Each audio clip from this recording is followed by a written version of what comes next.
Trouser এবং 6 pocket কার্গোর অনেক collection Magura fashion হাউসে চলে এসেছে। আমরা কিছু কালেকশন আপনাদেরকে দেখাবো। ভাই, ট্রাউজার এবং 6 পকেট কার্গো কি কি কালেকশন আছে?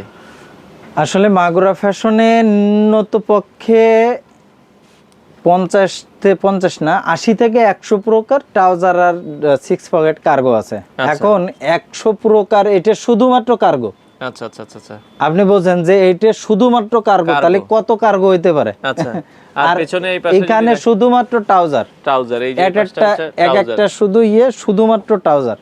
তাহলে এখন আপনি বোঝেন যে কত কার্গো হইতে পারে। এখন আপনাকে কয়েকটা 10টা সর্বোচ্চ আমি কার্গো দেখাবো। এই যে আর গরমের মধ্যে এগুলো একদম গরমের ভিতর, হ্যাঁ এই পকেটে মানে এই দেখেন এটা নিয়ে একটা হাতের ভিতর করে মুট করা যায়। এর ভিতর কাগজ আছে বলে আমি হাতের ভিতর নিতে পারলাম না, ঠিক আছে? আচ্ছা আচ্ছা। দেখেন এতটা সফট। তো এই কার্গো গুলো নিতে হলে অবশ্যই মাগুরা ফ্যাশনে আসতে হবে। একদমই 1250 টাকা হলে কিন্তু পেয়ে যাচ্ছেন। অনলি 1250 টাকা। কালার আছে কয়েকটা।